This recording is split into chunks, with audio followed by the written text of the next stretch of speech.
Hey there. Today we're talking disciplining kids. And if that's a challenge for you, then stay tuned because we're going to be talking about the difference between discipling kids and disciplining kids. And there is a distinct difference. I'm Jenny from Love More to Live, where we talk about relationships and getting healthy so that all your relationships can be healthy. Hit the like button if this is a topic that's a hot topic for you. If you're new here, consider subscribing and hit the bell so that you don't miss out on notifications of future videos. So let's dive into disciplining versus discipling. What comes to your mind when you hear the word discipline? Is it things like spanking, sitting in the corner, time out, hard labor? Generally, I know for me, what came to my mind would be like all these negative things and bad experiences. And the problem with discipline is that it's often seen as you did this, so you get that. And so it's punishment without necessarily having a goal. It's just simply tit for tat. You did this, you got that. But what if discipline could be turned into something positive, into a positive experience, a growing experience for your child instead of just punishment? So what if it could be teaching and training and guiding and encouraging? And yes, sometimes restraining and sometimes using consequences to help your child learn this is the way to go, this is the way you should, this is the path you should be on. So instead of disciplining our children, what about discipling our children? So, and that includes so much more than just punishment. It will require more of your time though, but the rewards will be great. So if you need some creative ideas for disciplining your child, check the link below to my creative discipline ideas list and you'll be able to get that downloaded. Let's just talk about this a little bit, how to be, okay, so it's all very well to disciple your children, but how do you do that? How do you actually do that? We're going to just look at 4 points very quickly. Get in tune with God and stay in tune with Him. So what do we mean by that?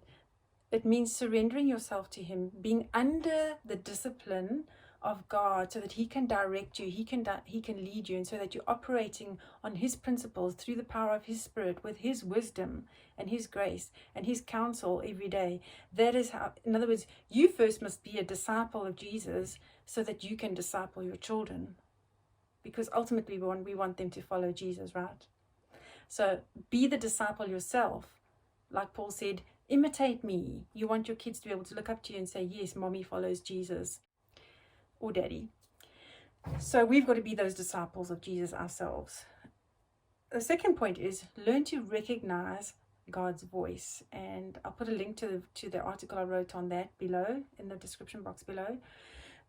Hearing God's voice is essential if you want to be a better parent and disciple your kids, making them followers of Jesus. In other words, you want to be sensitive to God's promptings and His leadings in the moment when you're working with your child and not just on a broad scale of principle level.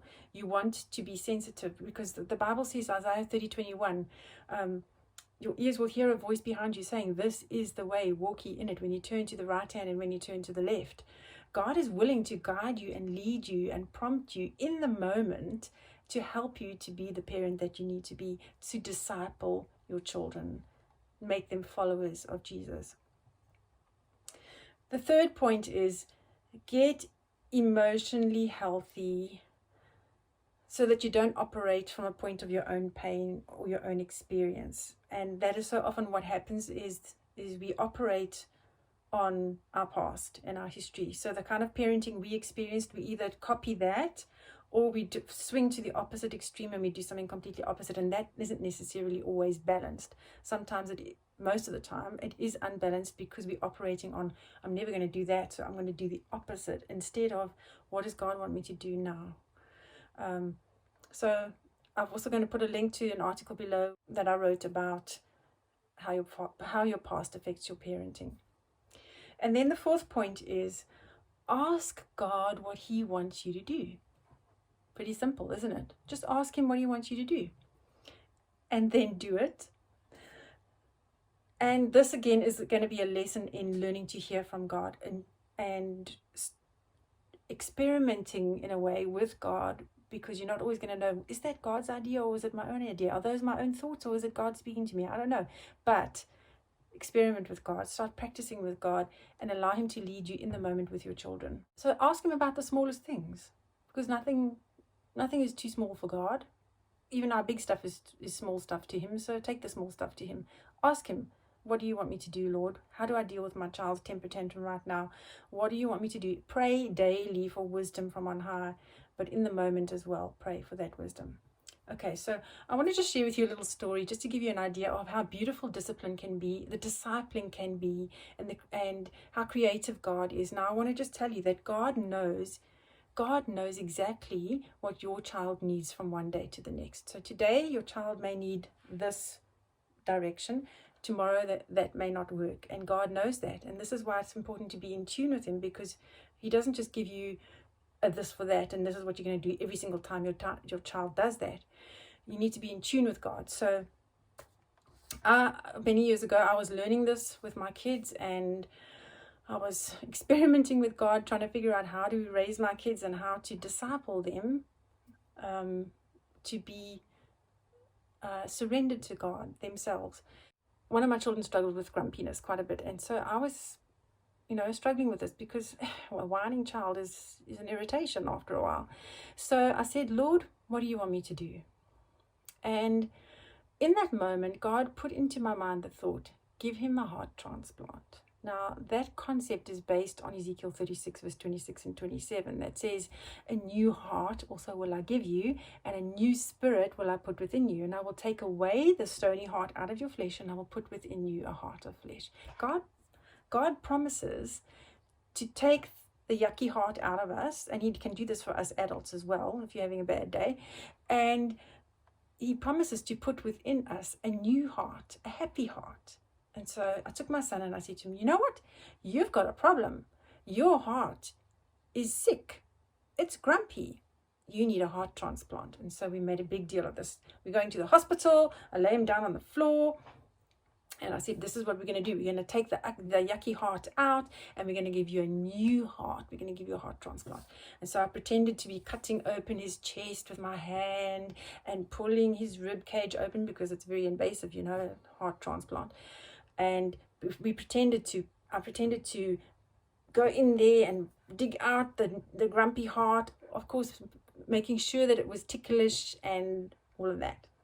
Pull out the grumpy heart, throw it away, and we put a new heart in so that you can be happy now. And then I made a big deal of stitching it all up on his chest. And of course it was tickling, and by this time he was giggling and squirming and laughing. And guess what? The grumpies were gone, completely gone. Wow. God knew that that's exactly what my child needed today. Now, the old me or the old me would have just yelled at my child, told him to stop being grumpy, get yourself together, go sit in your room.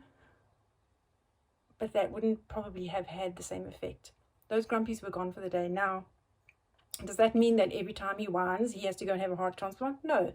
Sense of humor added to the mix.